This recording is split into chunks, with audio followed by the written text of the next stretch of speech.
You close your eyes for 8 hours. You take a full weekend off. You do everything right according to the common wisdom. Yet, a deep, stubborn fatigue remains. It's not the satisfying tiredness of hard work, but a hollow, persistent drain. You rested, but you did not recover. This is the silent breakdown of a fundamental promise that rest restores. We are taught a simple transaction. Effort spends energy. Rest deposits it back. So when we feel chronically depleted, we assume we are not resting enough or well enough. We optimize sleep, schedule downtime, and practice digital detoxes. And still, the fog lingers, the mornings feel heavy, and our focus feels thin. The problem is not necessarily the rest itself. The problem is the system meant to receive it. To understand this, we must abandon the most common metaphor for human energy: the battery myth. We imagine ourselves as devices with a finite charge. Work drains the battery, sleep recharges it. This model is logical, simple, and utterly misleading. Human energy is not a static substance stored in one place. It is a living process, a constant act of generation and allocation.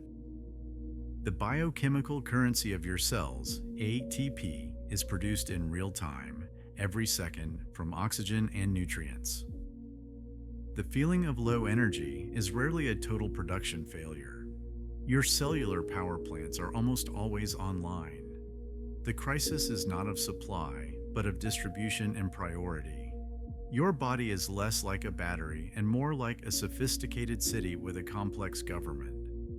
The government is your autonomic nervous system, and it has two primary modes, one for growth and one for survival.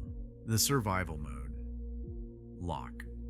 Normally, these modes alternate. A threat appears, survival mode. You respond. The threat passes, and the system returns to growth mode, a state of repair, digestion, and calm. This is healthy stress. Modern life breaks this cycle. Our threats are not physical predators, but psychological and chronic. Deadlines, inboxes, financial pressure, social scrutiny. Crucially, your ancient brain registers these as existential threats. It triggers the same full-scale biochemical emergency response, releasing cortisol and adrenaline for a tense email as for a physical attack. But you cannot fight an email or flee a mortgage. The mobilized energy, the heightened alert, the diverted blood flow, the paused digestion has no physical outlet. The emergency siren is stuck on. Your nervous system gets trapped in a perpetual state of high alert. The government freezes all long-term projects, repair immune function, deep cognitive processing, and dedicates all resources to manning the walls. This is not a choice. It is a biological protocol for survival. Why passive rest fails. This is why passive rest fails. When you finally lie down on the couch or go to sleep, you are only ceasing your voluntary output. You stop working and moving, but you do nothing to address the underlying state of emergency. You are no longer fighting in the front lines, but you are still living in the bunker under siege. The governing protocol remains: conserve, restrict, protect. Energy is hoarded, not circulated. Sleep becomes shallow as the sentries must stay watchful. Digestion is inefficient. The brain's prefrontal cortex, the seat of focus and clarity, is deprioritized, creating fog. Your system is in lockdown. Your weekend off is merely a ceasefire in a war your body believes is still raging. You pour the water of recovery into a cup, your system, that is cracked and cannot hold it.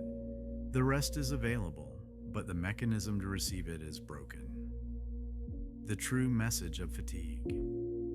Therefore, chronic fatigue that persists despite rest is not a personal failing. It is your body's most honest status report. It is not saying, "I need more sleep." It is screaming, "I do not feel safe." The exhaustion is the logical output of a brilliant system forced to operate in survival mode indefinitely. You are not lazy. You are under sanction by your own biology. The way through, signaling safety. The solution is not better rest, but different signals. We must learn to actively communicate safety to our nervous system to convince the deep brain that the war is over. This moves recovery from passive consumption to active regulation. This communication happens through physiology, not thought. The physiological sigh. 2 quick inhales through the nose, followed by a long, slow exhale through the mouth. This is a direct, hardwired command to the brainstem to lower stress arousal immediately. Vagus nerve stimulation, humming, singing, gargling, or gentle cold exposure on the face. These actions mechanically stimulate the main nerve of the calming system, manually pulling the emergency brake. Somatic release. Gentle, mindful movement that releases the physical tension of chronic alertness. The clenched jaw, tight shoulders, it teaches the body it is safe to relax. True downtime, periods with zero input, no screens, no podcasts, no consuming. This is a withdrawal from the simulated battlefield, allowing the threat radar to finally power down. The goal is to become a competent diplomat for your own nervous system, to walk into the control room and, through consistent, embodied proof, switch off the false alarm, to announce with the authority of a calm body that the crisis has passed. Peace is permitted. Only when the state of siege is lifted will resources flow freely again. Your fatigue is not the absence of energy. It is the evidence that your energy is locked down, preserved for a crisis that only exists in perception. Rest alone cannot pick that lock, but safety can.